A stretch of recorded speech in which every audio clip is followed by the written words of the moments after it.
جتنا ممکن تھا اپنا سر کو اٹھا کر وہاں پر آئے تاکہ کبھی علی کا دشمن یہ احساس نہ کرے کہ علی کا چاہنے والا خوف زدہ ہو گیا ہے۔ اس طریقے سے آیا کہ جب پہلا سوال کیا گیا کہ بتاؤ کیا علی کی محبت آج بھی تمہارے دل میں اسی طرح ہے، تو عدی نے سامنے تخت کی طرف نگاہ کر کے کہا تھا کہ علی کی محبت ایسی چیز نہیں ہے جسے کوئی دنیا دار ہمارے دلوں سے نکال سکے۔ نعرہ حیدری۔ اگلی بات کہی، کہا کیا ہوئے تمہارے تینوں بیٹے؟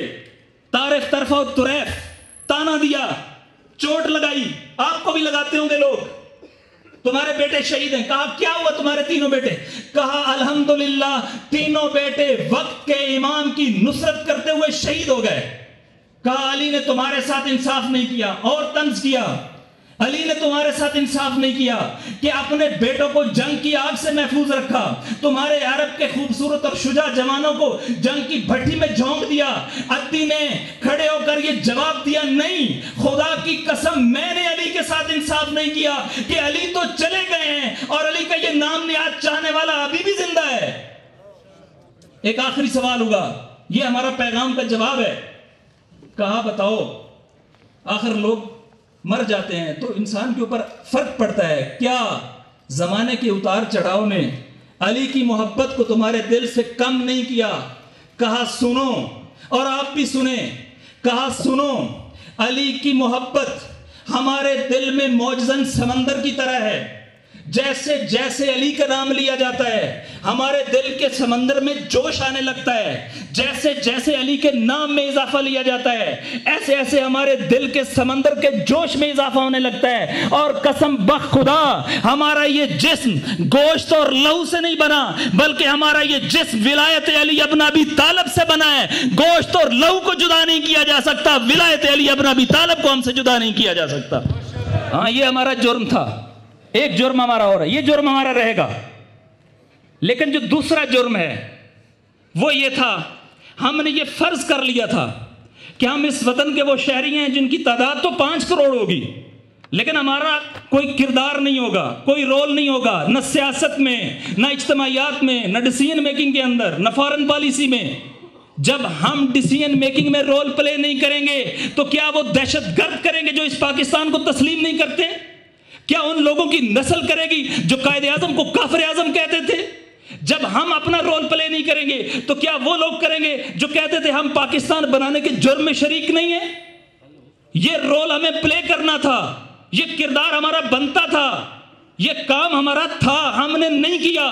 سلام پیش کرتا ہوں مجلس وحدت کی لیڈرشپ کو کہ اس نے شہید قائد علامہ عارف حسین الحسینی اور شہید ڈاکٹر محمد علی نقوی کا پرچم اٹھایا، وہی انداز اپنایا، وہی حریت اپنائی، میدان میں آیا، کہا ہم سیاسی انداز سے اپنا کردار ادا کریں گے، یہ ہم وطن کے بیٹے ہیں، ہم وطن میں اپنا رول پلے کریں گے۔ ہمیں کہا جاتا تھا کہ تم پاکستان میں کیا رول پلے کر سکتے ہو، تمہاری کوئی حیثیت نہیں ہے، تمہارا کوئی کردار نہیں ہے، تمہارا کوئی رول نہیں ہے۔ ہم جب رول پلے کریں گے اور ابھی پلے کرنا شروع کیا ہے تو پھر طالبان کے لشکر نہیں بنیں گے، اس دھرتی کے محافظ بنیں گے، پھر پاکستان میں داعش نہیں چلے گی، پاکستان بچانے والے اٹھیں گے، پھر پاکستان میں تکفیری نظریے نہیں چلیں گے، بلکہ پاکستان میں محبت پروان چڑھنے والے آئیں گے۔ اور آج آپ نے دیکھا، اگر میں آج کے 3 واقعات شیئر کروں آج کے دنوں کے، تو آپ کو اندازہ ہوگا بلوچستان میں آپ نے میدان مارا ہے، آپ آج ڈیسیژن میکر ہو، پہلے آپ پہ فیصلے مسلط کیے جاتے تھے۔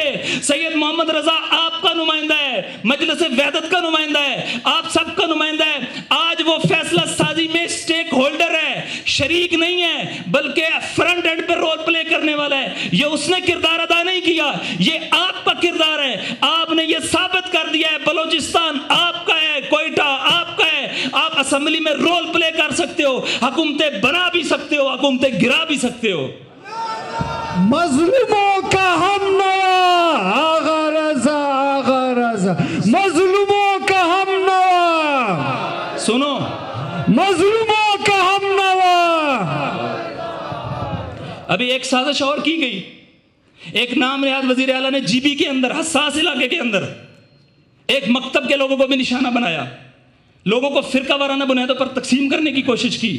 ایسا وہاں پر ٹیکس نافذ کرنے کی کوشش کی جو غیر آئینی تھا. تو سنو، سارا وزیر اعلیٰ اور اس کے حواریوں نے مل کر چاہا یہ ٹیکس لگے، یہ غیر آئینی ترمیم ہو. جب آپ کھڑے ہوئے، مجلس وحدت نے لیڈ کیا، سید علی نے لیڈ کیا. وہ وزیر اعلیٰ جو کہتا تھا مجھے اوپر نواز شریف کی پروٹیکشن حاصل ہے، نہ اس کو وہ پروٹیکشن رہی. وہ وہاں پہ بھی آ رہا، میدان میں بھی آ رہا. اور چند دن پہلے الحمدللہ 16 دن کے پروٹیسٹ کے بعد وہاں پر سید علی نے اعلان کیا ہے یہاں پر وہ ٹیکس نافذ نہیں ہوگا، اور یہاں انشاءاللہ آئینی حقوق کے لیے پہلا قدم اٹھایا جا چکا ہے.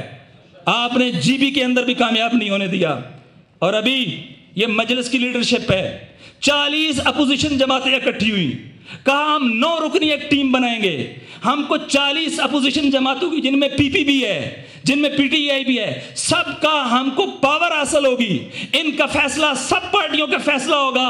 جب 9 رکنی ٹیم بنی، اس میں بھی مجلس وحدت ہے. جب انہوں نے مل کر ایک ایکشن کمیٹی کے بنائی کہ جو پاکستان بھر کی سطح پہ فیصلے ہوگی، اس میں بھی مجلس وحدت ہے. آپ نے یہ ثابت کر دیا اب اس پاک وطن کے فیصلے علی کے شیعوں کے بغیر نہیں ہو سکے. ہم مل کر فیصلے کیا کریں گے. ہم شیعہ اور سنی ہاتھوں میں ہاتھ ڈال کر اس وطن کی تقدیر کے فیصلے کریں گے. تکفیری گروہوں کو اس وطن کے فیصلے کرنے نہیں دیں گے انشاءاللہ.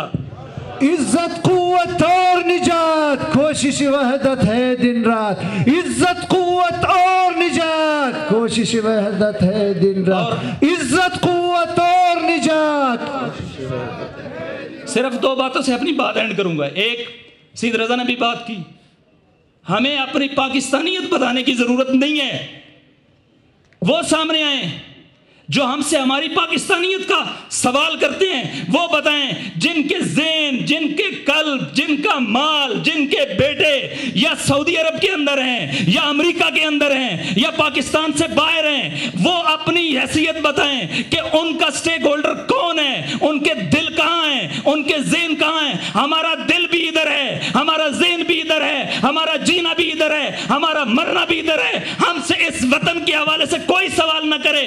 اس وطن کے لیے ہم سے زیادہ قربانی نہ کسی نے کبھی پہلے دی ہے، نہ آئندہ کوئی دے گا. اگر کسی نے وضاحت پیش کرنی ہے تو اپنی وضاحتیں پیش کریں.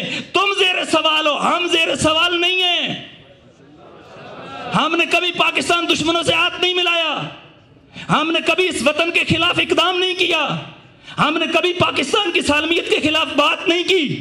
تم بات کرتے ہو، اقدام کرتے ہو، تمہیں زیر سوال آنا ہے، ہمیں زیر سوال نہیں آنا ہے.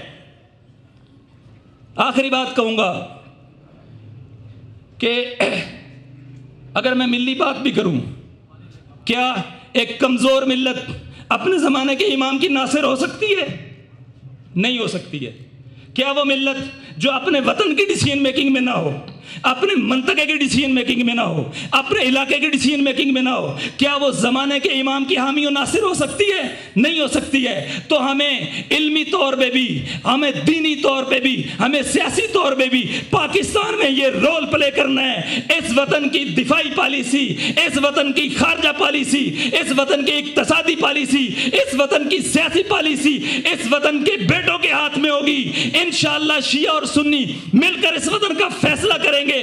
اور جب ہم مل کر فیصلہ کریں گے، یہ پاکستان تکفیریوں کا ملک نہیں رہے گا. یہ پاکستان وحدت کا ملک بنے گا، شیعہ اور سنی کا ملک بنے گا. یہ پاکستان عظیم ملک بنے گا، یہ پائندہ ملک بنے گا، یہ طاقتور ملک بنے گا. اور انشاءاللہ یہاں بے گناہوں کے خون سے ہولی نہیں کھیلی جا سکے گی.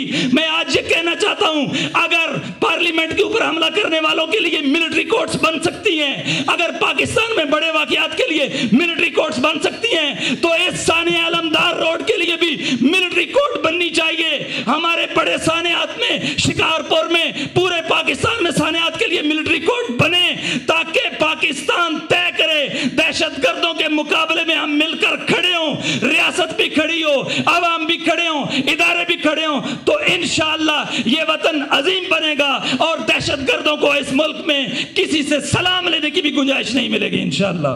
لبیک یا حسین، لبیک یا حسین، لبیک یا حسین. اللہ کریم آپ کا اور ہمارا حامی و ناصر ہو. السلام علیکم ورحمۃ اللہ. ماشاءاللہ جزاک اللہ. یہ تھے مرکزی ڈپٹی سیکرٹری جنرل مجلس وحدت مسلمین سید ناصر عباس شیرازی صاحب.